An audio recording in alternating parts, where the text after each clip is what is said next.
So tonight, where we start with this particular study, is we're going to look at several views about the origin of mankind, which attempt to combine the biblical account with evolution, and some of the ways in which that is done, and the weaknesses and pitfalls, dangers of that approach. So we're going to look at probably 3 or 4 different kinds of combination approaches. We won't get to it tonight, but we'll finish out this section on the creation of man by talking about scientific creationism or biblical creationism to kind of cap things off. And then we'll get started on a different topic related to man, and that is the nature of man. He's made of 2 parts, material, immaterial. We'll kind of flesh all that out. No pun intended. Okay, we're going to look at 4 views tonight, or as many as we can get into, of views that seek to combine evolution with the biblical account. The first one I want to mention is theistic evolution.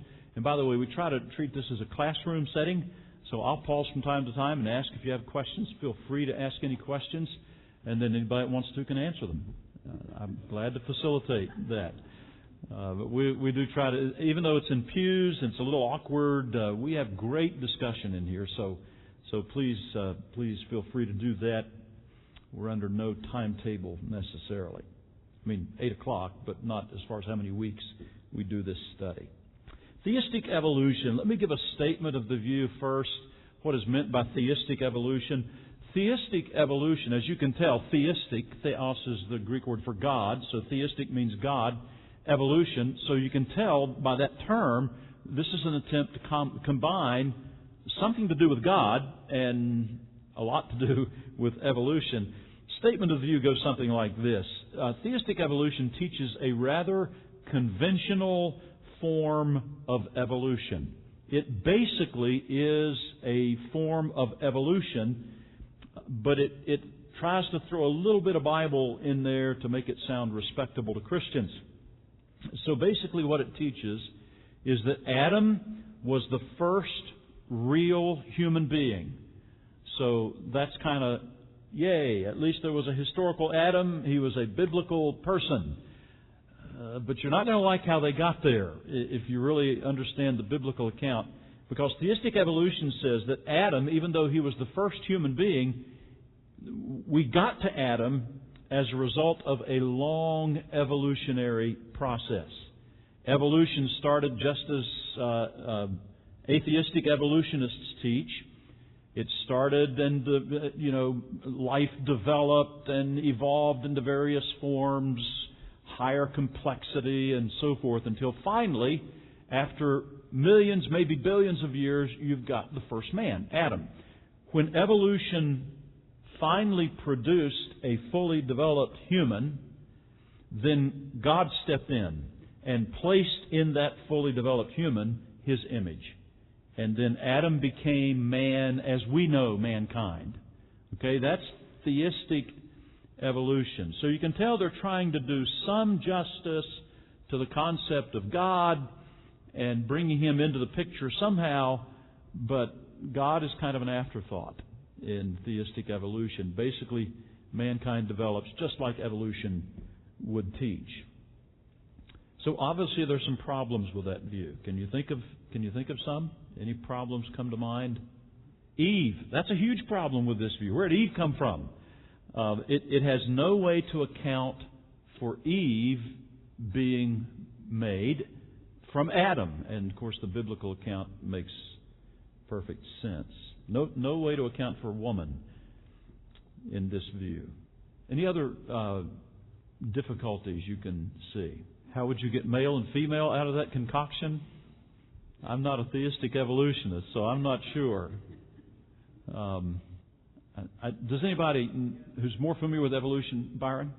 You have male and female. Okay, that makes sense from an evolutionary perspective. I'm not saying Byron's an evolutionist, but he's a doctor who knows the science behind all this. So that makes perfect sense. That somewhere along the line there was a division, and in the evolutionary development, one followed a female line, the other a male line. That's how that would have happened. Okay. we're not going to pursue that any, but I think I get the picture there. Okay.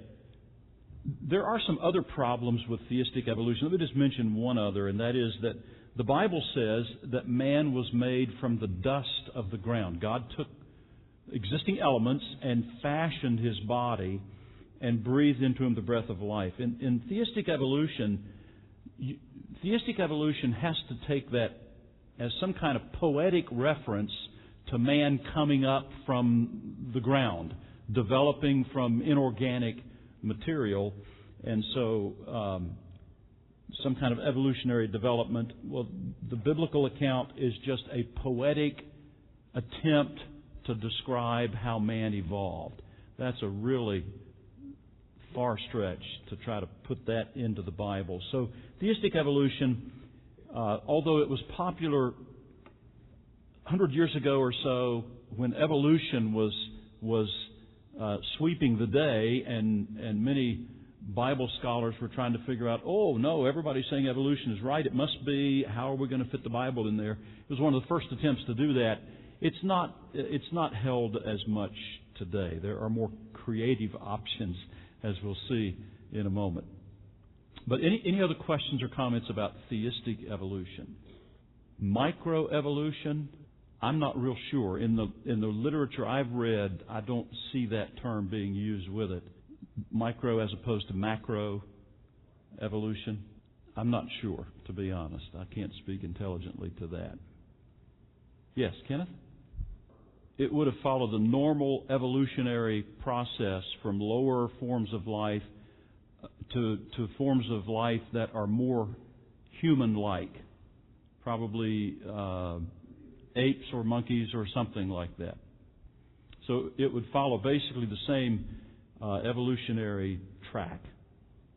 Okay, let's get to one that's a little more creative and a little more common among people that really try to include the Bible in their thinking, and that is what's often called progressive creation, or / day-age theory, because the day-age theory is part and parcel of progressive creationism. Basically, the statement of the view is this: progressive creationism basically teaches that evolution occurred as conventionally taught, the development of lower forms of life into more complex forms of life, but God stepped in to bridge the gaps. Wherever there are gaps, you know what are popularly called missing links. How did you actually make that huge leap from one entirely different species to another? Well, that was where God stepped in and kind of kick-started or jump-started the process to this new stage of development. He introduced into the evolutionary process creative energy to pass from one form to the next. So, in those gaps where there are no intermediate creatures that are seen evolving half ape, half man, whatever, it's God that caused it to make that jump. Okay, that's progressive creation. And a main part of that view is the day-age concept. In order for any of these theories to fit into evolution, one feature that is common is to adopt the evolutionary time scale. One thing that is pretty much consistent in all of these theories is they basically feel that science has proven the age of the earth to be billions of years old. And so that's a given, and so somehow we've got to fit the biblical material into that. And so the most creative way they do it is to say that the days in the Bible are really long ages. They're not 24-hour days, they are long ages. Let me state the way the theory is often stated. We'll give some reasons why that's taught, and then we'll talk about some objections to it. The statement of theory basically is that the days of the Bible actually correspond to the periods of Earth history as demonstrated in the geologic timetable. the different ages as seen in the geologic timetable. So basically the word day is taken figuratively. Whenever the Bible talks about a day of creation, it really means a long period of time, ages of time. And that's how you fit the millions and billions of years for evolutionary development into the biblical concept of 6 days. It really, in their view, means 6 long ages of time. Now, there are reasons why that view is taken by people who want to somehow adapt the Bible to evolution. Here's the primary reason.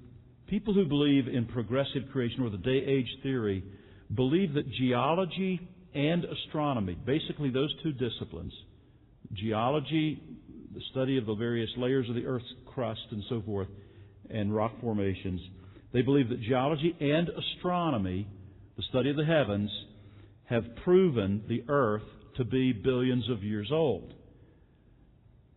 They accept that. They accept that timetable. So if you accept that timetable, then somehow you've got to fit the Bible into that, right? Well, there's actually some wonderful writing being done in the last 20 or 30 years to show a more biblical approach, a scientific approach that fits the biblical data.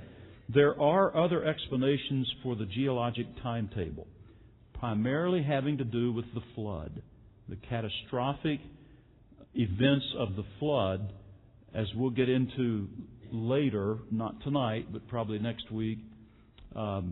There's a better way to explain that biblically. One of my mentors at Grace Theological Seminary was Dr. John Whitcomb. I actually served as his teaching assistant for a year. And Dr. Whitcomb was the one who combined with Dr. Morris, Henry Morris at Virginia Tech, to write the groundbreaking book on this topic called The Genesis Flood.